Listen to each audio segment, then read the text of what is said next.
Салам, эмне жаңылык? Салам, бизде жаңылык көп. Таңдағы актуалдуу жана жаңы маалыматтар. Күн сайын 5+1-де. Саясат, Ком, экономика, дүйнө жаңылыктары, маданият.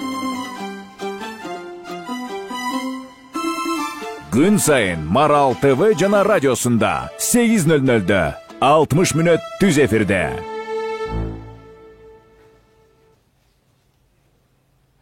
Саламатсыздар, урматтуу көрөрмандар, эфирде 5+1 көрсөтүүсү адаттагыдай түз эфирин баштайт. Бүгүнкү биздин талкууга турган темабыз октябрдан тарта пенсиялар көтөрүлөт деп жатабыз. Андан улам биз пенсия кайсы каражаттын эсебинен көтөрүлөт жана ошондой эле пенсияга канча сом кошулду, кимдерге кошулду? Мына ушул суроолорго бүгүнкү биздин эфирибизде жооп издейбиз. Андыктан студиябыздын коногу менен тааныштырып өтөйүн. Кыргыз Республикасынын социалдык фондунун коомчулук жана ЖМКлар менен иш алып баруу башкармалыгынын башчысы Жеңишбек Мухамбетов. Кош келипсиз. Саламатсызбы? Жеңиш мырза, бүгүн бизге мен менен чогуу 4 кесиптешим сизге 4 багытта суроо узатат. Саясат багытында Айдина, экономика жагынан Аида, ал эми коомчулуктагы суроолорду Жазгүл узатса, дүйнөлүк маалыматтарды албетте Зымырат узатмакчы. Андыктан сиз макул десеңиз, биз эфирди баштайлы. Сизге алгачкы суроом болсун. Мына пенсия көтөрүлөт деп жатабыз, октябрдан тарта. Анан алгачкы эле мындай суроону узатайын. Канча сомдон кошулду жана кайсы каражаттын эсебинен көтөрүлүп жатат пенсия? Кошулду десек азыр калп айткан болуп калабыз го. 1-октябрдан баштап кошулат. Буюрса, билесиздер, өлкөбүздүн президенти 1-сентябрда 374-чү жарлыкка кол коюлду. Ошол жарлыкка ылайык пенсиялардын базалык жана камсыздандыруу бөлүктөрү индексациялоо жолу менен көбөйсүн деген жарлыкка кол коюлду. Бул негизги мыйзам болгон пенсиялык камсыздандыруу жаатындагы мамлекеттик пенсиялык социалдык камсыздандыруу жөнүндө мыйзамдын 7-беренесине ылайык жыл сайын пенсиянын базалык жана камсыздандыруу бөлүктөрү индексацияланып туруш керек деген беренени аткаруу максатында жасалды. Өкмөттүн токтомуна ылайык баягы жол жобосу бекитилип берилди. Азыркы күндө кайра эсептөө иштери жүрүп атат. Негизинен базалык бөлүк бул жана социалдык жактан коргоо куралы катары мамлекет тарабынан кепилдикке алынган бөлүк болгондуктан базалык бөлүктү жашоо минимумунан төмөн алгандардын гана пенсияларына базалык бөлүктөр индексациялана турган болуп атат. Бул индексациялоонун негизги көрсөткүчү болуп, орточо айлыктын өсүшүнүн өлчөмү болот. Кайсы каражаттын эсебинен? Бул республикалык бюджеттен. Анткени бул кепилдикке алынган бөлүгү мамлекет тарабынан каржыланышы керек. Суроолор. Тактап кетчү суроо, пенсиянын жоболошу бардык пенсионерлерге бирдей көтөрүлөбү же айрымдардыкы көтөрүлгөн жокпу? Мен айтып кеттим, базалык бөлүгү 4785 сомдон бул улуттук статистикалык комитеттин маалыматына ылайык пенсионердин жашоо минимуму 2020-жылдын жыйынтыгы менен ушундай көрсөткүчкө белгиленген экен. Белгиленген көрсөткүчтөн азыраак болгон пенсия алуучулардын базалык бөлүгү 10%-га көбөйөт. Ал эми ушул эле категориядагылардын камсыздандыруу бөлүктөрү дагы 8%-га көбөйүп, бирок 200 сомдон кем эмес өлчөмдө төмөнкү чеги 200 сомдон камсыздандыруу бөлүгү төмөн көбөйбөйт. Андан жогору болсо, жашоо минимумунан жогору алгандардыкы 8%-га камсыздандыруу бөлүктөрү көбөйөт дагы, бирок бул жерде дагы төмөнкү чеги белгиленген 500 сомдон кем эмес өлчөмдө. Ошондо алганда карап көрсөңүздөр, жашоо минимумунан төмөн алгандардын пенсиялары эгер толук пенсия алып жүргөн болсо, анда 378 сомдон кем албайт да. Ал эми жогорку чеги бул пенсиялардын ар бирөөнүн өлчөмүнө жараша болот. 8%-га эгер камсыздандыруу бөлүктөрү мисалы үчүн 10 000 сом же 15 000 сом алгандардыкы, алардыкы 500 сомдон да өдөө болушу мүмкүн. Кийинки суроо экономика. Учурда Кыргызстанда канча пенсионерлер бар? Ушу пенсиянын орточо көлөмү канча сомду түзөт?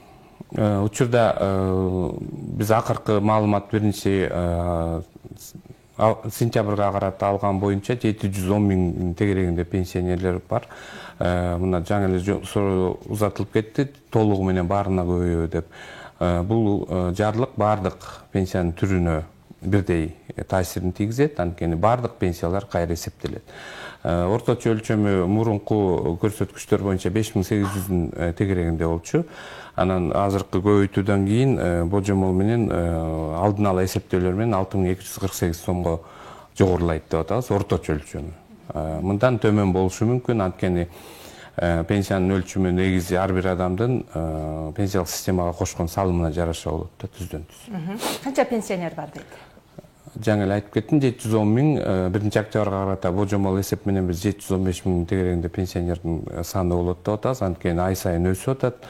Өзүңүздөр деле көрүп атсаңыз керек, мындан 10 жыл мурун 530 миңдин тегерегинде пенсионер бар болчу, азыркы күндө 715 миң тегерегинде пенсионер. Жазгы. Пенсияга акча кошулат деп турабыз. Анан мен сизден сурагым келип турат, ушу баатыр эне даңкын алган апаларга, аларга да кошулабы же аларга кошулбайбы? Бул жерде айта кетишибиз керек, баатыр энелерге өзгөчөлөнүп пенсия чегерилбейт. Ал жалпы негизде баягы талаптарга жараша мыйзамга болгону булар эрте чыгат пенсияга. 53 жаштан чыгат. Эгер 5 баласын 8 жашка чейин өстүрүп чоңойтсо, 53 жаштан 15 жылдан кем эмес стаж менен чыгат. Эгер 25 жыл, башкача айтканда 15 жылдан дагы ашыгыраак 10 жыл иштеген болсо, анда мөөнөтүнөн мурда 50 жаштан пенсияга чыкса болот. Бирок шарты жана айтып атканым 5 баланы 8 жашка чейин өстүрүп чоңойтсун деген шарты бар. Ошондуктан булар эрте чыгат пенсияга. Ал эми пенсиясынын өлчөмү бардыгына кандай эсептелсе, ошондой эсептелет дагы. Болгону республикалык бюджеттин эсебинен баатыр эне деген наам үчүн үстөк төлөм кошулуп төлөнөт. Бул 1000% өлчөмүндө эсептик көрсөткүчтүн башкача айтканда 1000 сом. Ал эми жанагы биздин бийик тоолуу шартта жашаган калктуу конуштар бар эмеспи? Ошол тизмедеги айылдарда жашаса, ошол жерге белгиленген райондук коэффициенттин эсеби менен эсептелет. Мисалы үчүн Нарын шаарында, Бишкек шаарында баатыр эне 1000 сом алса, Нарын шаарында 1500 сом үстөк төлөм. Бул үстөк төлөмдөрдүн баардыгы жана электр энергиясына белгиленген компенсациялык төлөм, базалык бөлүгү, дагы башка төлөмдөр бул республикалык бюджеттин эсебинен төлөнүп бериле турган төлөмдөр. Ошондуктан биз жана айтып аткан бюджет маселелерге келгенде республикалык бюджеттен ассигнование алып атабыз деп айтып калабыз. Мунун бардыгы ушул максаттарга жумшала турган каражаттар. Ошондо үстөк пайызга кошулбайт. Үстөк пайызга кошулбайт. Бул жерде пенсиянын өлчөмү гана. Башкача айтканда пенсиянын азыркы күндө көбөйтүлө турган өлчөмү жанагы үстөк төлөмдөрдү, электр энергиясына компенсациялык төлөмдөрдү жана базалык бөлүмдүн алып салгандан кийин камсыздандыруу бөлүгү гана калат. Ошого 8%дан кем эмес, 500 сомдон кем эмес, же болбосо 200 сомдон кем эмес өлчөмдө кошулат. Зымырат. Соңгусу затыңыз. Ал эми чет жердеги мигранттар кантип пенсияга чыга алышат? Жакшы суроо. Учурда биздин көп жарандарыбыз чет өлкөлөрдө жүрөт. Мунун басымдуу бөлүгү мамлекеттик миграция кызматынын маалыматына ылайык Россия Федерациясында жана Казакстанда да. Анан бул эки мамлекеттен азыркы учурда Евразиялык экономикалык биримдикке мүчө мамлекеттердин түзүмүндө. Барыңыздар эле билсеңиздер керек, 1-январь 2021 жылдан баштап ушул 5 мамлекеттин ортосунда пенсиялык келишимге кол коюлду, күчүнө кирди. Азыркы күндө ушул боюнча иш алып барып атабыз. Бул жерде негизги максаты бул келишимдин ошол жарандарыбыздын туруктуу жашаган, ошол жердеги мамлекетте туруктуу жашаган жарандар менен бирдей укуктарын сактап берүү. Бул төлөмдөр жагынан дагы, мисалы үчүн азыркы күндө биздин жараныбыз Россия Федерациясында иштеп атса, бирок айта кетишибиз керек, келишим расмий түрдө иштеген гана жарандарга берилет да. Анткени көмүскөдө иштегендердики тилекке каршы бул жерде укуктарын коргой албай калабыз. Ошондуктан ачыкка чыгып иштеш керек болуп атат. Ошол Россия Федерациясында жарандары төгүмдөрдү канча өлчөмдө төлөсө, биздин жарандар да ошол өлчөмдө камсыздандыруу төгүмдөрүн төлөш керек. Келечекте бул алардын жарандары менен бирдей укукту бере турган болуп атат. Башкача айтканда, канчалык топтомду топтосо, Россия Федерациясынын мыйзамдарына ылайык укугу келген учурда ошол каражаттарды Кыргызстанга экспорттоп которуп алат. Бирок айта кетишибиз керек, бул 2021 жылдын 1-январынан бери гана топтолгон каражаттар которулат. Ага чейинкиси мурун стажга алынбай келген. Азыркы күндө эгер Россия Федерациясынын пенсиялык фондуна акча каражатын топтомдорду төккөн болсо, анда ошол мезгили жалпы укукту аныкташ үчүн стажга Кыргызстанда дагы, Арменияда дагы, Казакстанда да, Белоруссияда дагы эсептелет. Айдина. Кошумча сурооңуз бар экен, Зымыраттын да кошумча сурооосу бар экен, ошого кезек бар. Келиңиз, сөз атыңыз. Ушул келишим боюнча, бул келишим январда түзүлгөн, учурда ишке кирдиби? Ишке кирди. Бул негизи 5 жыл аралыгында талкууда болду. Анткени 5 мамлекеттин пенсиялык системалары ар кандай болгондуктан ар кандай көйгөй маселелер болду. Жалпылап бир келишимге келиш үчүн бардыгынын укуктарын тебелебестен ар бир мамлекеттин өзүнүн мыйзамдарына ылайык пенсиялык камсыздоону жүргүзүш үчүн ушундай сүйлөшүүлөр жүрүп отуруп, 2019 жылдын 20 декабрында Санкт-Петербург шаарында 5 мамлекет өлкө башчылары менен келишимге кол коюлуп, андан кийин 20 жылдын ичинде ратификациядан өттү. Анткени бул ар бир парламенттик угудан өтүп жактырылыш керек экен. Ошол процедуралардан кийин 1-январь 2021 жылдан баштап күчүнө кирсин деген келишимге келди. Ошондуктан азыркы күндө толук кандуу иштеп атат. Бирок которуулар 1-январь 2022 жылдан башталат. Анткени 12 айдын ичинде топтош керек. Жок дегенде 12 айга бир кандайдыр бир төгүмдөрдү топтоп, ошол укугу келсе, анан экспорттоо башталат. Эгер ар бир мамлекеттин пенсиялык мыйзамына ылайык укугу келген учурда. Айдина. Өлкөдө президент алмашты, конституция да алмашты. Сиздердин мекемеңиздердин жетекчиси да жакында алмашканы маалым болгон. Анан ушундай реформалардан улам системаңыздар өзгөрдүбү? Система негизи көптөн бери эле айтылып келет, реформалоо жүргүзүлсүн деп. Азыркы күндө президенттин указына ылайык баягы түзүмдөрдү оптималдаштыруу боюнча иштер жүргүзүлүп атат.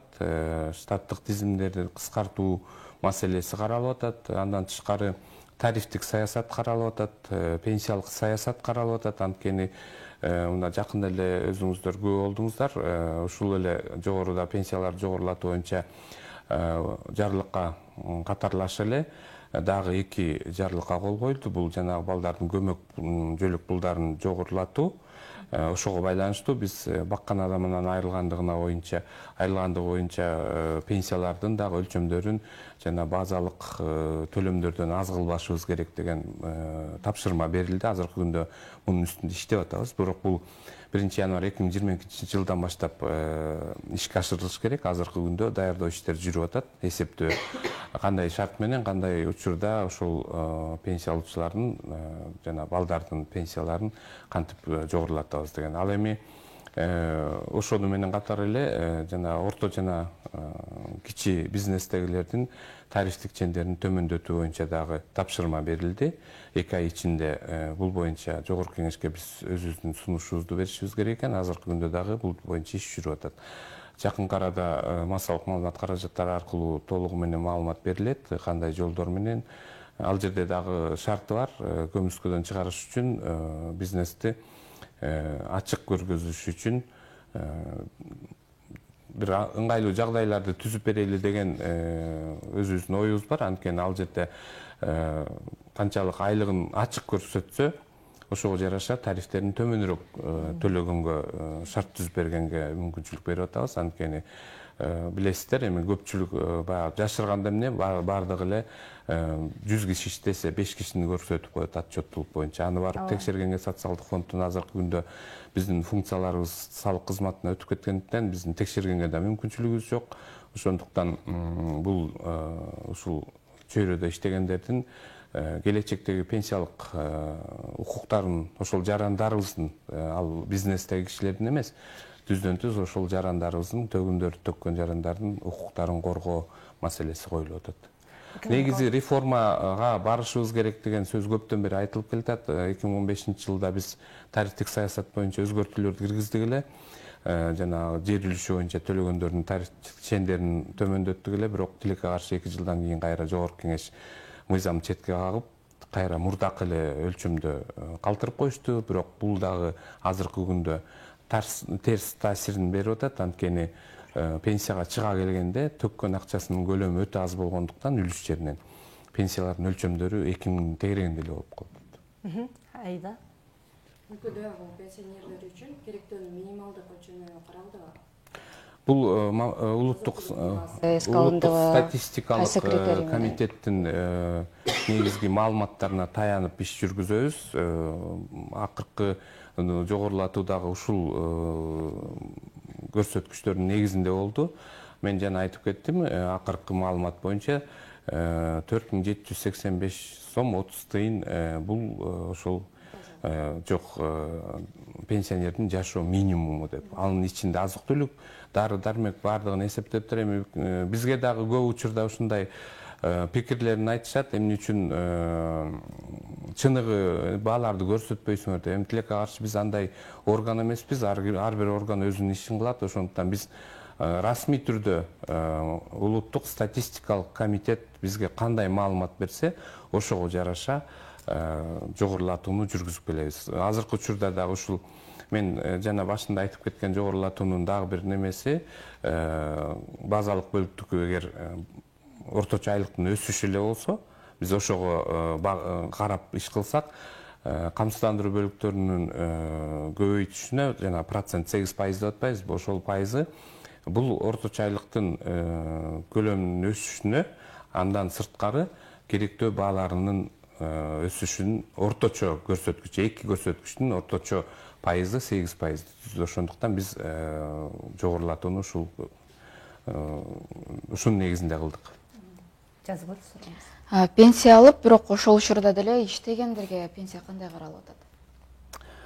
Иштегендерден баягы Аларга да кошулду. Уюшулган сектор деп коет эмеспизби? Айлык акы алып иштегендердин пенсиялары негизи жыл сайын ошол топтомдоруна жараша 1-январга карата өткөн жыл үчүн 1-январдан баштап жыл сайын кайра эсептөө жүргүзүлүп турат. Дагы эле ушул убакта маселе коюлуп атат да, эми бизден кармабай эле койбойсуздарбы, пенсионер болгондон кийин биз мурда топтогон акчабыз эле жетет эле деп. Бирок мыйзамга азырынча өзгөртүү киргизе элек, бирок балким келечекте бул категориядагыларды бошотуп коюшубуз деле мүмкүн, анткени аларга кайра эсептөө да жүрбөй калат да.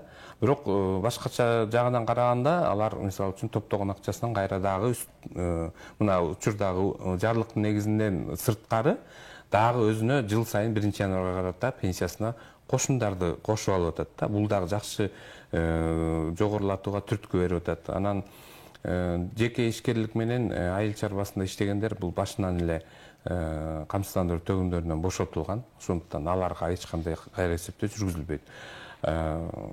Мен айтып кеткендей, пенсияны жогорулатуу пенсия алуучулардын болгон категорияларынын бардыгына 710 миң болсо, ошонун бардыгына бирдей каралган.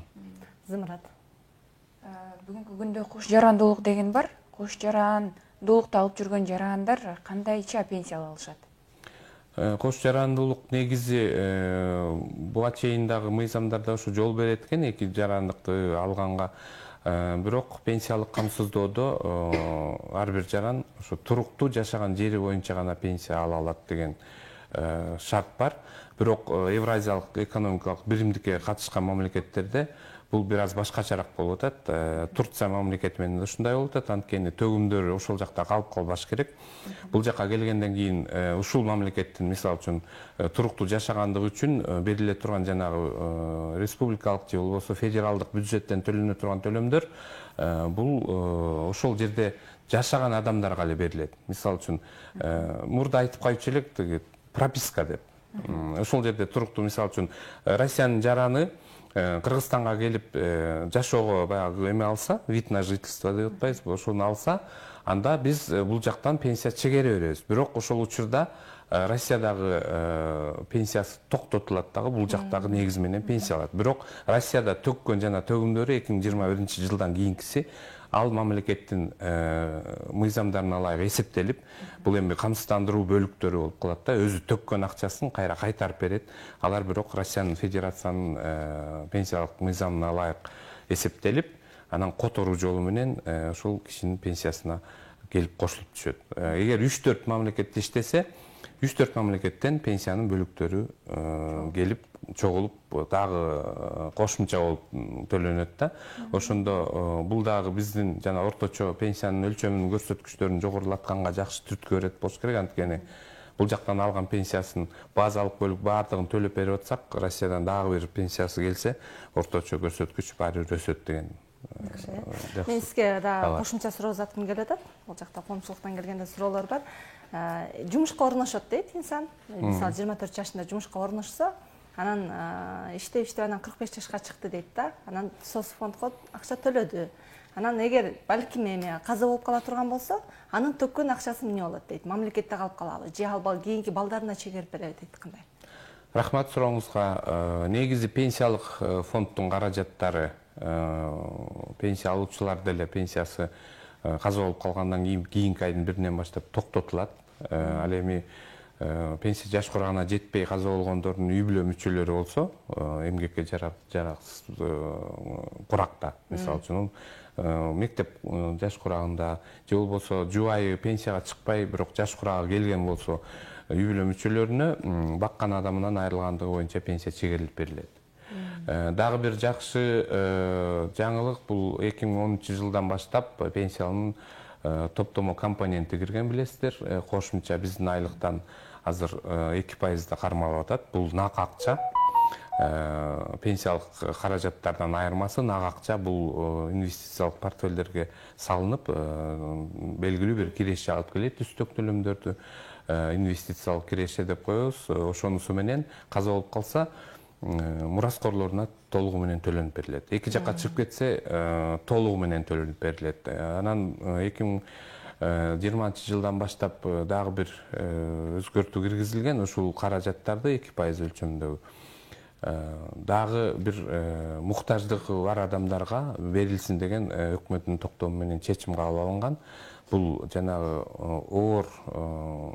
оорларга чалдыккандар, бул онкологиялык жана жок онкологиялык оору менен ооруп аткандар жана жүрөк кан тамыр оорулары менен ооругандардын дарылануусу кымбат болгондуктан ушул категориядагылардыкын эгер тастыктоочу документтери берилсе, топтомо фонддун каражаттарын ошол ооруган мекемеге котортуп алганга мүмкүнчүлүк берилип атат.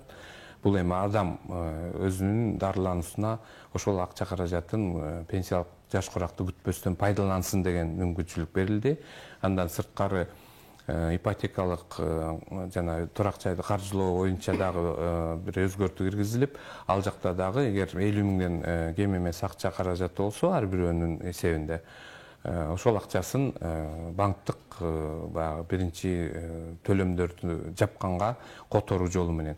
Нак акча колго берилбейт, эки учурда тең. Которуу жолу менен бир эсептен экинчи эсепке которуу жолу менен алып кетсе болот. Бирок кийин кайра иштеп баштаса, кайрадан түптөлүп пенсия жаш курагына келгенге чейин кайрадан эле баягы топтомосун фондко акча каражаттарын сала берсе, кийин пенсияга чыкканда толугу менен алып алганга мүмкүнчүлүк бар. Суроолорго кезек берели. Ушул жерден тактай кетсем, каза болгон жарандын үй бүлөсүнө ай сайын пенсия төлөнүп турабы же бир жолу белгилүү бир сумма берилеби, болдубу? Ай сайын пенсия төлөнөт, анткени пенсия негизи бул ай сайын төлөнө турган төлөм. Ошондуктан үй бүлө мүчөлөрүнө мисалы үчүн азыр 16 жашка чейин эч кандай документтин эң башкысы ошол каза болгон адам атасы же апасы экенин тастыктаган эле документ керек, анан каза болгондугу тууралуу. Ал эми 16 жашка чыккандан кийин баягы паспорт алып иштегенге мүмкүнчүлүк алат да. Ишке орношуп калса, анда тилекке каршы пенсиясы токтотулат.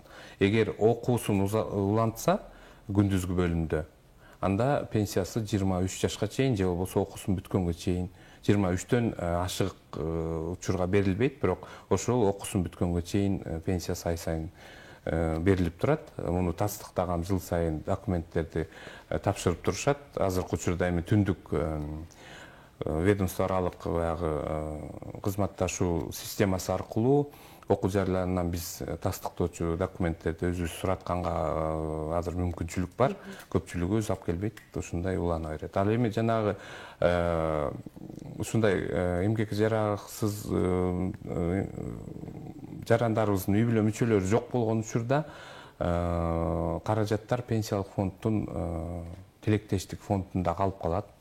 Бул фонд негизи жанагы орточо жашоо узактыгынан ашыгыраак жашаган жарандарыбызга, майыптыгы боюнча пенсия алуучуларга, баккан адамдан айрылгандыгы боюнча пенсия алуучуларга бөлүштүрүү жолу менен ошолорго жумшалып кетет. Анан эми коомдо ушундай сунуштар айтылып жүрөт. Ошол кишилердикин деле мураскор деп коебуз, ошолорго төлөп бербейсиздерби, алардын акчасы эмне үчүн калып калыш керек дегенчи. Эми бул жерде дагы биздики азырынча тилектештик кайра бөлүштүрүү системасы болгондуктан учурдагы пенсиялар учурга төлөнүп кетип аткандыктан акча каражаты топтолбойт. Ошондуктан топтомо компоненттен башка каражаттын баардыгы бүгүн түшсө эртеңки күнү пенсиялык төлөмдөргө жумшалат да. Бул басымдуу эле ошол жака кетип калып аткандыктан биз жок болуп кеткен акчаны шарттуу түрдө эле баягы эсепте жазылуу боюнча калат. Ал эми нак акча катары ал каражат мурда эле төлөнүп кетип калганда, ошондуктан кайтарып берүү маселе болуп калат. Айдина, сизде да кошумча суроо барбы? Пенсия көтөрүү жылына канча жолу болуп турат? Жылына мыйзам боюнча бир жолу каралган. Күзгү айларда кылып атабыз, анткени биз жарым жылдыктын жыйынтыгы менен түшкөн каражатка жараша ошону пландаштырышыбыз керек, канчага жогорулаткан мүмкүнчүлүгүбүз бар. Негизи бюджетте жыл сайын келерки жылдын бюджетин бекиткенде дагы ошол божомолдуу эсеп менен баягы баалардын өсүшүн, орточо айлыктын өсүшүн божомолдоо эсептеп, ошого жараша белгилүү бир өлчөмдө каражаттарды бюджетке эсептеп коебуз. Ал эми жарым жылдыктын жыйынтыгы менен такталган эсеп менен анан мүмкүнчүлүгүбүз балким жогору болуп калат. Балким баягы экономиканын абалына жараша баягы божомолдогон эсептен азыраак болуп калышы мүмкүн. Андай учурда биз ошого жараша пенсияларды жогорулатканга каражаттарды карашыбыз керек. Аида, сурооңуз. Сиз айтып кетпедиңизби, быйыл 2021-жылы пенсиянын базалык бөлүмү 4785 сомдо жатат деп, Ошол базалык бөлүм базалык бөлүм 1780 сом. 1780 сом. Ошол базалык бөлүмдү толук алыш үчүн канча жылдык стаж эмгек тажрыйба талап кылынат эркектер үчүн, аялдар үчүн? Рахмат. Бул негизги ошол республикалык бюджеттин эсебинен төлөнүп аткандыктан белгилүү бир камсыздандыруу стажы болуш керек деген мыйзамдын талабы бар. Аял кишилер 58 жаштан чыкса, эркек кишилер 63 жаштан чыгат жалпы негизде. Ошол эле учурда эркектерге 25 жылдан кем эмес стаж талап кылынат, ал эми аял кишилерге 20 жылдан кем эмес. Башкача айтканда, ар бир жаран пенсиялык жаш куракка жеткенде тийиштүү төлөмдөрдү төлөп, бекер жүрбөстөн өзүнө камсыздандыруу стажын камсыз кылыш керек деген. Негизи камсыздандыруу деген сөз бул көп эле жерде айтып атабыз, жанагы турак жайды, автоунааны камсыздандырып атпайбызбы? Анан мурда илгери эле бар эле, бул Союздун убагында эле бар болчу, жашоону камсыздандыруу деген. Ошол сыяктуу эле пенсияны дагы камсыздандыруу принциптерине ылайык жүргүзүшүбүз керек да. Негизи 96-жылдан баштап жана паспортто номер берилбеди эле, персонификациялык жеке эсеп. Ошол номер ар бир жарандын өздүк жеке эсеби болот. Ошол жака акча түшүп туруш керек. Анан акча төлөсөң кийин пенсия аласың, төлөбөсөң кечирип коюңуз. Анда мамлекеттик камкордук алынасың дагы, социалдык жөлөк боло аласың деген сөз да. Ошондуктан ар бир адам бара мына азыркы күндө жылдан баштап төгүмдөрдү канчалык жекесеңи көбүрөөк топтосоң, пенсиянын өлчөмү ошого жараша жогору болот. Ошол эле учурда айтып кетсек, мугалимдер менен врачтардын айлыктары төмөн болгондуктан бардык эле ушул берүүлөрдө ушундай суроо болот да, мен 40 жыл иштегем, эмнеге менин пенсиям 3,5–4 миң тегерегин дейт. Анткени айлык акыдан которумдар аз болгон.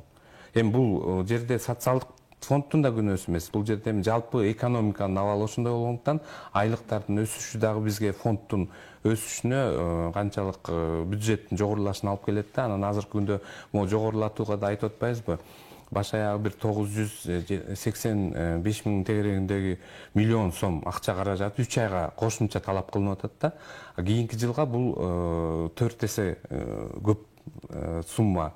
Бул миллиарддаган суммалар кошумча талап кылынат. Анан бюджетте акча каражатын көбөйтүш үчүн жаңы иш орундары пайда болуш керек, айлыктар жогорулаш керек. Ошондо гана фондтун бюджети жогорулайт да. Кийинки суроого өтөбүз. Жеңиш мырза, ушу мүмкүнчүлүктөрү чектелгендерге дагы кошулабы? Алардын эми даражага жараша алышат алар дагы акчанын. Дагы да кошулабы? Сиз жогоруда дагы айтып кеттиңиз өзгөчө учурлардан. Азыр ушу мүмкүнчүлүктөрү чектелгендер көбүнчө. Рахмат. Негизи мүмкүнчүлүгү чектелген адамдардын пенсиялары негизи 3 топту. Бул медициналык социалдык эксперттик комиссиялар белгилеген топко жараша биринчи, экинчи, үчүнчү топ болуп бөлүнөт. Биринчи, экинчи топтогулардын пенсиялары толугу менен төлөнөт дагы, үчүнчү топтогулардыкы баягы ишке жарамдуу болгондуктан алардыкы 50% өлчөмүндө берилет. Азыркы жогорулатууда дагы ушул базалык бөлүгү толук берилбейт буларга, анткени жалпы пенсиясын эсептеп келип, ошонун төлөмгө 50% гана берилет. Эми бул эми баягы ал адам иштей алат деген сөз да, ошондуктан айлык акы алгандан кийин пенсиясы кошумча баягы эме бере турган, бир стимул бере турган төлөм катары эле болуп калат да. Ал эми биринчи, экинчи топтогулар тилекке каршы иштей албайт. Алардыкы толугу менен жана каарылык пенсия сыяктуу эле жогорулатууга жатат, жарлыкка ылайык. Биринчи топтогу майыптардын пенсияларын биз 2017 жылы ушул эмеден кем болбосун деген өзгөртүү киргизилген мыйзамга, жашоо минимумун. Эгер мисалы үчүн чындап эсептеп келгенде майыптыкты ар кандай куракта алып калышы мүмкүн да, жаш курагында алып калышы мүмкүн. Пенсия жаш курагына жетпей орточо 30 жашында алышы мүмкүн, 40 жашында алышы мүмкүн. Бул эми учурдун эместе бир кырсыктап калып алат да, анан ошого байланыштуу жаш курагына жараша ал жерде дагы талаптар бар, 5 жылга чейин стаж болуш керек деген. Ошондой неме болсо толук пенсия алышат. Биринчи топтогу майыптардын пенсияларын эмне үчүн жана жашоо минимумуна кем эмес өлчөмдө белгиледик, анткени алар бирөөнүн кароосуна муктаж, өздөрү өзүн камкордукка ала албайт, баягы тамак жеши деле кыйын болушу мүмкүн. Ошондуктан булардын пенсиясы ошодон кем эмес өлчөмдө белгиленсин деген өзгөртүү киргизилген. Азыркы учурда ушундай шартта эсептелип чыгарылып атат. Эгер 2000 сом чыгып калса дагы биз 4785 сомдон кем эмес пенсия беребиз. Бул биринчи топтогулардыкы. Бул бир 10 миңге жакын адам алат да, республика боюнча. Анан экинчи топтогулардыкы каарылык пенсия сыяктуу эле эсептелет. Зымырат, сурооңуз. Үчүнчү топ кошулат. Бирок жанагындай шартта 50% базалык бөлүгү, ал эми камсыздандыруу бөлүктөрү өзүнүн пенсиясынын өлчөмүнө жараша. Зымырат, сурооңузду узатыңыз. Казакстанда жүлө пулдан сырткары дагы санаторийлерге жөнөтөт экен. Мисалы ошол эле жогоруда сиз айтып аткан майыптарга. Ал эми өлкөдө бизде жүлө пулдан сырткары дагы кандай жеңилдиктер каралган? Тилекке каршы бул сурооңузга мен түздөн түз жооп бере албайт экенмин, анткени социалдык жактан коргоо маселелери азыр эми биз бир министрлик болуп калдык, бирок социалдык коргоо башкармалыктары карайт да, мурда эмгек жана социалдык өнүктүрүү министрлиги эле. Анткени бул жана жеңилдиктер, жөлөк пулдар толугу менен республикалык бюджеттин эсебинен каржылангандыктан бул маселелер ошол ишканага, мекемеге тийиштүү. Ошондуктан тийиштүү жоопту ушул жактан аласыздар го деп ойлойм. Сизге да мен кошумча суроо атайын. Мисалы, менин бир фирмам бар болушу мүмкүн. Фирмам иштеп атам дегенде, анан дагы бул жакта да иштейм, анан эмгек китепчем бар, дагы бир жерде иштейм, 3 жерде иштеп калсам, анан патент төлөп аткан болсом, бул учурда менин пенсиям кандай болот келечекте? Негизи бул боюнча чек коюлган эмес. Адам канча киреше тапса, ошол киреше булактарынан камсыздандыруу төгүмдөрүн төлөш керек. Анткени конституцияга ылайык негизги милдет бул салык жана башка төлөмдөрдү төгүш керек деген биздин милдетибиз бар. Ошондуктан милдеттүү төгүм болгондуктан төгүлөт. Ошо төккөнүнө жараша төккөн акчаңыз сиздин жеке эсебиңизге 10 мекемеден төгүлсө 10 мекеменики боюнча эсепке алынат, кошула берет. Анан жалпылап алганда пенсияңыздын жалпы өлчөмүнө жакшы жыйынтык берет. Жарандарыбызда мындай суроо бар экен да, мисалы мамлекеттик кызматта иштебей эле кантип акчаны төгүп турса болот, мисалы келечекте пенсия алам дегендерге? Рахмат сурооңузга. Азыркы эле суроого уйкаш болуп калды окшойт, анткени төкпөсөм эмне болот деген сөз Мисалы көпчүлүк биздин карапайым жарандар иштебей отургандар деле жөнөкөй жумушта иштегендер. Бул жагы дагы мыйзамда каралган, өз ыктыяры менен төгүмдөрдү төксө болот. Бул эми өз ыктыяры менен төккөн учурда анан келечекке төгүлөт да. Ал эми ошол эле учурда камсыздандыруу стажын калыбына келтирип алуу жолу менен орточо айлык акыдан 8%дан кем эмес. Региондо орточо айлык акы канча белгиленсе, мисалы үчүн ар бир региондук өзүнчө да, мисалы райондо орточо айлык статистика комитети тарабынан белгиленген айлыктын 8%дан кем эмес өлчөмүн төлөсөңүздөр, жеке эсебиңиздерге пенсиялык фонддун эсебине түшөт дагы, кийин ошол стаж болуп, ай сайын стажыңызды калыбына келтирип алсаңыз болот. Ал эми өз ыктыяры менен төлөмдөр 10%дан кем болбош керек. Ал 8% пенсиялык фондко, 2% топтомо фондко. Бул бирок азыркы учурга анан келечекке төгүлөт. Ал эми тиги болсо 96-жылдан бери сиздер кандайдыр бир себептер менен иштебей калып, ортодо бир үзгүлтүккө учурап калган стаж боюнча мезгилдер болуп калса, ошону калыбына келтирип алсаңыздар болот. Бул мыйзамды да биз өтө кыйынчылык менен өткөргөнбүз, анткени артка карай төлөмдөрдү төлөө эч бир мыйзамда каралган эмес. Бул жанагы мөөнөтүнөн мурда пенсияларга чыгыш үчүн кээ бирөөнүкү 40 жыл стаж менен эркектер 60-тан, аялдар 35 жыл менен 55-тен чыкканга мүмкүнчүлүк берилген да, 3 жыл эрте чыгат да. Бирок ошол учурда стаж мисалы үчүн айталы 40 жылга белгилүү бир сандагы айлар жетпей калса, ошол киши сатып алып өзүнүн стажын кайра ордуна калыбына келтирип толуктап 40 жыл кылып пенсияга толук чыгып кеткенге мүмкүнчүлүк берет деген сөз да. Ошондуктан анда бир эмелери болуп калса, азыр төгүп туруп, балким 5 ай жетпей калды же 1 жыл жетпей калды мүмкүнчүлүгү болсо, учурдагы эсептер менен ошол жылдарга төгүп туруп калыбына келтирип алып анан пенсия чыгып кете берсе болот деген. Ушундай шартта кабыл алынган. Айда. Пенсиянын көтөрүлүшү айлык акыдан төккөн акчасына жараша, аз айлык алгандар аз төгүп калышат. Пенсия мугалимдер, врачтар көп жыл иштеген арасынан аз пенсия чыгып калышат да. Анан жыл сайын пенсиянын көтөрүлүүдө Кыргызстанда экономикалык абал эске алынат деп атасыз. Анан быйыл былтыркыга салыштырмалуу канча пайызга жогорулады? Кошулду пенсия? Пенсия ошол көрсөткүчтөр негизи улуттук статистика комитетинен алынды да, биз ошон үчүн ушуга баягы эме кылып караштырып ошого жараша кылып атабыз.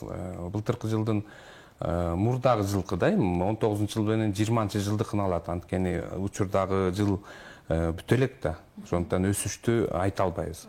Ошондуктан 20-жылы 19-жылга салыштырмалуу орточо айлык акынын өсүшү 9,9% түзгөн экен. Азыркы күндө базалык бөлүктү биз ошон үчүн 10%га жогорулатып атабыз. Ал эми жана баалардын өсүшү азыр калп айтпасам 6%бы, ал эми айлыктын өсүшү 10% болгондо орточо 8% берип атат да. Жана жогорулатуунун коэффициенттери каяктан келип чыкты деген сурооңузга ошондой жооп берет элем да, анткени камсыздандыруу бөлүгүн көбөйтүш үчүн негиз болуп ушул эки көрсөткүчтүн орточо өлчөмү чыгарылат да, 8% деп. Ошондуктан 8%га көтөрүлүп атат. Жазгүл. Жеңиш мырза, ушу жер үлүшү жокторго ушу пенсия алган мүмкүнчүлүгү барбы? Тилекке каршы камсыздандыруу стажы жок болсо, социалдык фонд пенсия менен камсыздай албайт. Анткени негизги талаптардын бири бул жаштын жетиши, анан камсыздандыруу стажынын болушу. Камсыздандыруу стажы такыр жок, кандайдыр бир себептер менен ушу жашоо узактыгында иштебесе, төгүмдөр төлөбөсө тилекке каршы ал мамлекеттик камкордукка өтөт. 60 жаштан аялдар, 65 жаштан эркек кишилер социалдык жөлөк пул алышат. Учурда 1000 сом өлчөмүндө болуш керек. Бул республикалык бюджеттин эсебинен. Ошондуктан негизи биз жана айтып кеткен принциптерге ылайык бардык жарандарды чакырып кылып келатабыз да, төгүмдөрдү жашыңыздарда төгүп коюңуздар, кийин ошондой көйгөй маселе жаралып калбасын, толугураак пенсия алыш үчүн. Эмне үчүн толук эмес пенсия деген азыр учурда түшүнүк бар, анткени талап кылынган жана мыйзамда 20-25 деп атабыз. Башка категориядагылардыкында деле стаж боюнча талаптар бар да, 15 жыл мисалы үчүн көп балалуу энелерге. Ошол шарттар аткарылбаса, тилекке каршы пенсиянын мамлекет тарабынан кепилденген базалык бөлүгү дагы теңдемелүү эсептелип калат да. 20 жыл мисалы үчүн талап кылынса, бул 240 ай. Эгер 10 эле жыл болуп калса, анда анын жарымы эле болуп калып атат да. Ошондо базалык бөлүк жарым эле берилип калат. 1780 сом эмес, ошонун жарымы эле берилип калат деген сөз. Анан каяктан жанагы жашоо минимумунан төмөн алган пенсиялар келип чыгат, мына ушундан келип чыгат да. Мындай категориядагылар аз иштебеген адамдар. Бирок баягы союз таркагандан кийинки мезгилде көпчүлүгү базар экономикасына аралашып, жеке ишкерлик кылып, пенсия келеби келбейби деген кол шилтемдик менен мындай өзүнүн эмесине өзү көңүл бурбай койгон жарандарыбыз бар. Силерге төлөгөндөн көрө өзүм азыркы учурдагы акча мага керек дегенчи, анан пенсия бат эле келип калат жашкораак. Мен анткени мына бул системада 25 жылдан ашык иштеген учурда жаш кезинде келген жарандарыбыз азыр пенсия менен кайрылуу жасап атат. Анан ушундай учурлар бар.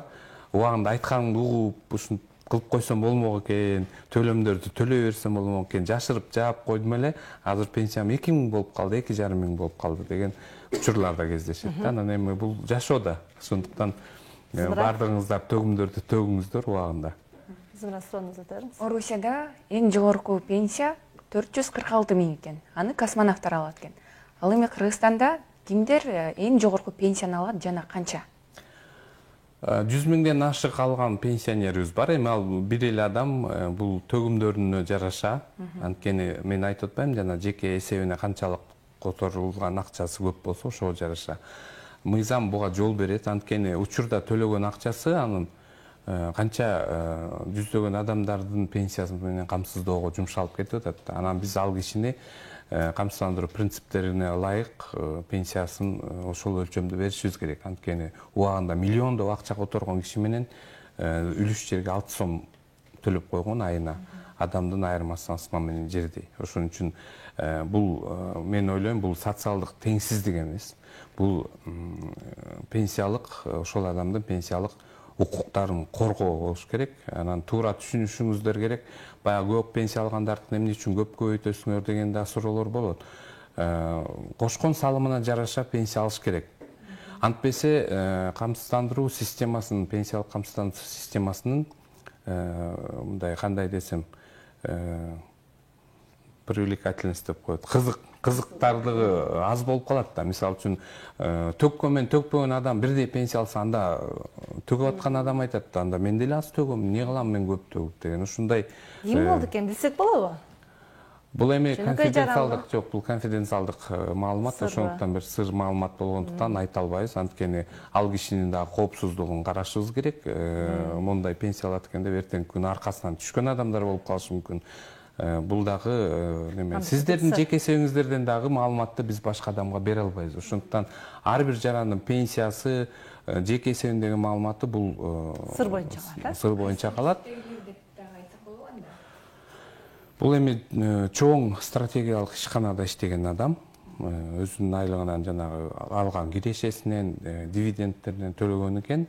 Андан тышкары бизде соттор билесиздер, пенсиясынын үстүнө үстөк төлөм алат. Бул соттордун статусу тууралуу жөнүндөгү мыйзамга ылайык 2-2,5-3 эселенген өлчөмдө үстөк төлөм алат. Мисалы үчүн 10 000 пенсияга чыкса, 25 000 соттук стажына жараша 25 000 үстөк төлөм алат. Ошо менен 35 000 сомго чыгып кетет да. Анан мындан тышкары дагы бир категориябыз бар. Бул Кыргыз Республикасына сиңирген өзгөчө эмгек үчүн белгиленген пенсиялар. 2016 жылдын 15 жылдын август айынан баштап бул категориядагыларга мындай пенсиялар белгиленбей калган билесиздер. Ат менен агып салганбыз, жокко чыгарып, ошол себептен азыркы күндө мындай пенсиялар азыр. Мурун персоналдык пенсия деп айтылчу, азыркы күндө ошол өзгөчө сиңирген эмгек үчүн пенсиялар. Булардын ошол убактагы саны 2700 эле, азыркы күндө 1600гө түшүп калды. Жыл сайын тилекке каршы жоготуп атабыз адамдарыбызды, бирок булар өмүрүн өткөнгө чейин мурунку белгиленген пенсияларын ала беришет. Сизге да кошумча суроо заткым келип атат. Мисалы, абактагылар, алардын пенсиясы эмне болот? Абактагылар, негизи абактагылар жанагы мамлекеттин камкорундагы карылар үйүндөгүлөр. Булар камкордук мамлекет тарабынан болгондуктан мамлекеттик бюджеттен бериле турган каражаттар төлөнбөйт. Бул пенсиянын базалык бөлүгү, электр энергиясына берилген компенсациялык төлөм, үстөк төлөмдөр. Ал эми пенсиянын камсыздандыруу бөлүктөрү ошол мезгилде ошол жакта болуп турган учур үчүн камсыздандыруу бөлүгү төлөнүп бериле берет. Чыккандан кийин улантып калбайбы? Чыккандан кийин толук пенсия алганга мүмкүнчүлүгү бар, анткени камкордук мамлекет тарабынан токтотулат. Айдина, Сиз жогоруда айтып кеттиңиз, көп жарандар ушу жашырып социалдык төлөмдөрдү убагында кылбайт депчи. Мына ушул сыяктуу же мындан тышкары дагы кандай тоскоолдуктар же кыйынчылыктарга туш болосуздар? Эми билбейм, негизи бизнестегилер ушинтип айтат экен, эми баягы азыркы учурдагы тарифтик чендер жогору деп эле келатышат, бирок баягы аналитикалык маалыматтарга ылайык башка мурунку шериктештиктеги союздук мамлекеттердин арасынан эң төмөнкү тарифтик чендер Кыргызстанда да, эң төмөнкү бир чендер. Бизден ылдыйрактар бар, бирок алардыкы башка жагынан кошумча бир мамлекет тарабынан камкордук алынганда. Ал эми 27,25% азыркы учурда кармалып аткан. Бир учурда 39% болчу да. Анан ушу төмөндөтүүнүн аракеттердин негизинде алып келдик ушуга. Ошого карабастан айта кетишибиз керек, бюджетибиз 93-жылы пенсиялык фонд жаңы түзүлгөн учурда 340 миллиондун тегерегинде эле болсо, азыркы күндө маалыматтарга ылайык айтып кетейин, бир 33-34 миллиардка чыгып калды да. Бул эми айлыктын өсүшүнө мен айтып кеткендей эле баягы жашоонун деңгээлинин жогорулашына жараша болуп атат, бирок ошентсе дагы бул билинбеген менен өтө чоң каражаттар да. Пенсиялык төлөмдөргө азыркы күндө маалымат катары айтып кетет элем, бир айга 4 миллиард 200 миллион сомдун тегерегинде акча каражаты сарпталат. Муну бир жылга көбөйтүп койсоңуздар өтө чоң сумма чыгат. Анан мунун басымдуу бөлүгү пенсиялык фонддун каражаттары. Анан республикалык бюджеттен пенсиянын базалык бөлүгү төлөнүп атат. Базалык бөлүк кепилденген бөлүгү болгону менен 2010 жылга чейин базалык бөлүк толугу менен пенсиялык фонддун каражатынын эсебинен төлөнүп келген. Анткени мамлекеттик бюджеттин мүмкүнчүлүгү чектелүү болгондуктан пенсиялык фонддун каражатынын эсебинен төлөнүп келген. Бирок 2010 жылдан кийин этабын өткөзүп отуруп, азыркы күндө пенсиянын базалык бөлүгү толугу менен республикалык бюджеттен каржыланат. Кийинки суроолорго кезек беребиз. Өлкөдөгү акыркы аякырдагылар пандемия байланыштуу пенсионерлер саны кыскарды. Канчага жана деги эле пандемия кандай таасирин тийгизди? Акча төлөмдөрүн дагы кыскарса керек. Азыркы күндө биз эми аны неме кыла албайбыз, көзөмөлгө ала албайбыз, анткени пенсионерлердин саны азайды деп айта албайбыз, анткени ай сайын өсүп атат. Билесиздер, бул демографиялык көрсөткүчтөр азыр жашоо узактыгы дагы бүт дүйнө жүзү боюнча узарып баратат. кары адамдардын саны көбөйүп атат да. Ошондуктан жогорку трибуналардан да ушундай маселелер көтөрүлүп атпайбы? Келечекте эмне болот? Жалаң пенсионерлердин мамлекети болуп калбайбызбы деген. Эми бул мамлекеттик деңгээлде карала турган маселе чындыгы. Бирок тажрыйба көрсөткөндөй пенсионерлердин саны жыл сайын өсүп келатат. Мен жаңы эле айтып кеттим, 2010 жылдары 530 миң болсо, азыр 710 миң тегерегинде. Халктын санынын өсүшүнө ошол эле учурда пенсионерлердин саны каза болгондордун чыгып кеткендердин санына байланыштуу ошого карабастан өсүп келатат. Бул эми согуш жылдарынан кийинки балдардын төрөлүшүнүн санынын өсүшүнө жараша болуш керек. Анткени азыркы күндө 50-жылдан кийинкилер пенсияга чыгып башташты. Анан жеңилдик шарттагы пенсиялар категориялары угуп жүрөсүздөр өтө көп деп дагы маселе коюлуп атат. Чындыгында бизде карылык пенсия, майыптык пенсиянын багысынан ажырагандыгы боюнча пенсия деген менен карылык пенсиянын ичинде эле жана мөөнөтүнөн мурда 3 жыл мурун чыккандардын саны көп. Көп жыл 40-35 жыл иштеген жарандарыбыз көп экен, баягы айлык акы алып иштеген мугалим, врачтар көп. Алардын дагы эмеси ушул бойдон калып калды. Мындан тышкары бийик тоолуу шартта барууга кыйын зоналарда жашагандардын пенсиялары бар. Бир 17-18 категория карылык пенсиянын эле ушундай түрү бар да. Ошого жараша жеңилдик шарттагыларды дагы кийин караштырыш керек деген маселе коюлуп атат. Жазгүл, сурооңузду беребиз. Ошо сиз согуш убагы деп кеттиңиз. Ардагерлердин пенсиясы кандай каралат бул учурда? Ардагерлерде болгону карылык пенсия менен чыккан, бирок эми саны өтө эле аз калды бул жарандарыбыздын. Буларга болгону республикалык бюджеттен жанагы баатыр энелерге төлөнө турган сыяктуу эле үстөк төлөмдөр каралган. Бул республикалык бюджеттин эсеби. Ошол эле учурда жанагы Жок, пайызы башкалардыкындай эле көтөрүлөт. Болгону булардын дагы бир эмеси үстөк төлөм алышат республикалык бюджеттин эсебинен. Зымырат. Өзбекстанда бардыгы карточкага өткөн экен, карточка системасына пенсия алуучулар. Бул себеби пандемия дагы болгон экен. Ал эми Кыргызстан толук кандуу качан карта системасына өтөт? Бул эми толук кандуу өтүш үчүн мыйзамга ан үчүн өзгөртүү киргизишибиз керек. Анткени биздин негизги мыйзам болгон мамлекеттик пенсиялык социалдык камсыздандыруу жөнүндө мыйзамына ылайык пенсиялар почта кызматы аркылуу же болбосо банктык мекемелер аркылуу каалаган пенсионердин каалоосу боюнча төлөнүп берилсин деген укугу каралган. Ошондуктан биз бул жерден бияка өтүңүз же мынтип алыңыз деп аларга кандай десек кыйнаганга укугубуз жок. Ошондуктан азыркы күндө эки жол менен алышат. Бул почта кызматы аркылуу.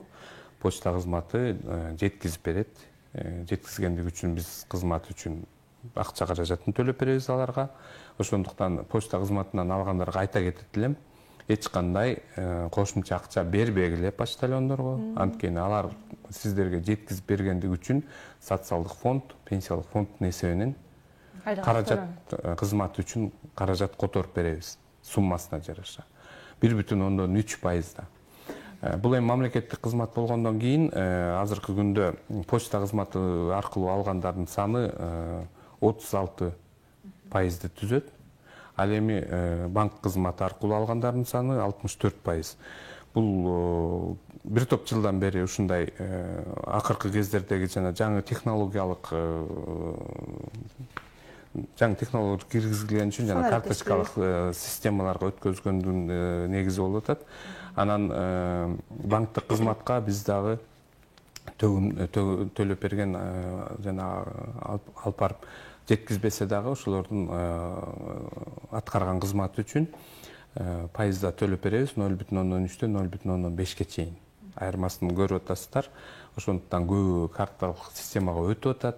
Бул бир чети пенсиялык фонддун бюджетине да экономия кылат. Анан экинчиден жарандарыбыздын эң башкысы жарандарыбыздын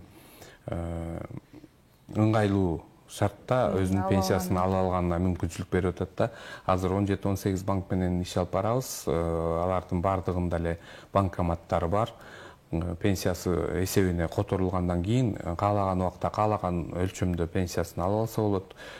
Магазин же башка бир төлөмдөрдү ушул карточка аркылуу төлөгөнгө мүмкүнчүлүк берилип атат. Баягы түздөн түз акча нак эмес түрдө төлөп бере беришет.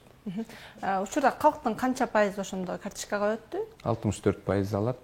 Ал эми 36% Кыргыз почтасынын кызматы менен пайдаланат.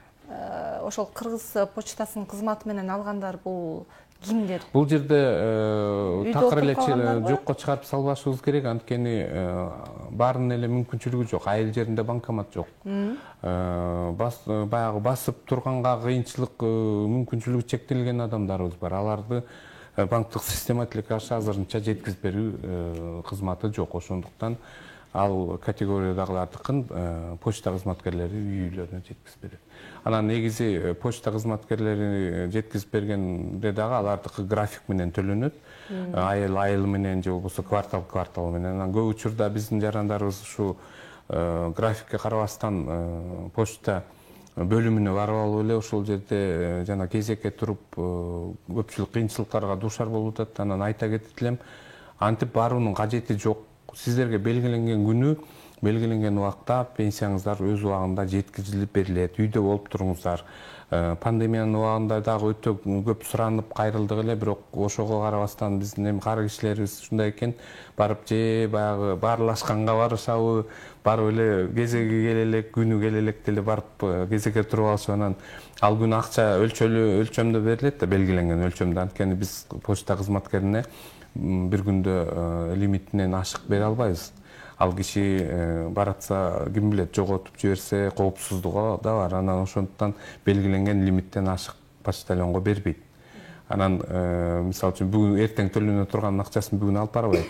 Биз убагы менен которуп берип турабыз да. Баягы пандемия деп калдык, баягы пандемиянын кесепетинен дагы пенсиялар кечиктирилет деген бир. Жок, андай эч бир маселе болгон жок. Биз мына өзүңүздөр билесиздер, былтыркы жылы март айынан баштап карантин кирген учурда дагы биз пенсияларды банкоматка барбай алган учуру болду. Апрель айында биз ошондо почта кызматын сурандык, баягы санитардык эрежелерди сактоо менен почта кызматкерлери үй-үйлөрүнө банктан алгандардыкын да жеткизип берди. Бирок бул бир айдын ичинде эле болду.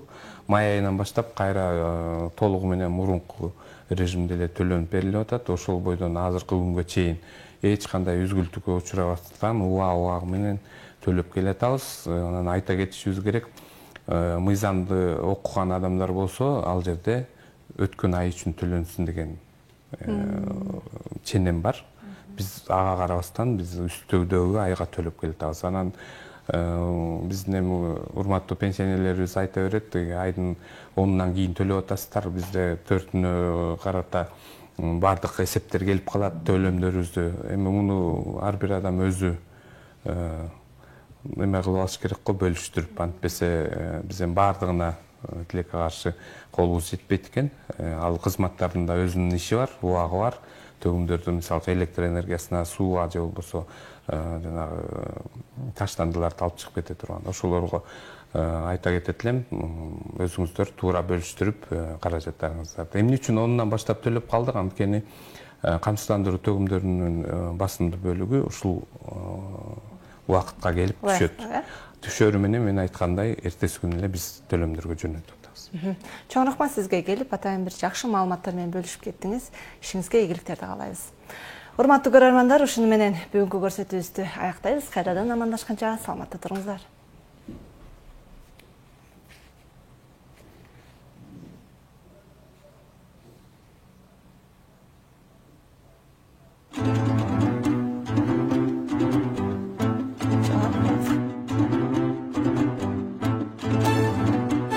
Салам, эмне жаңылык? Салам, бизде жаңылык көп. Таңдагы актуалдуу жана жаңы маалыматтар. Күн сайын 5+1-де.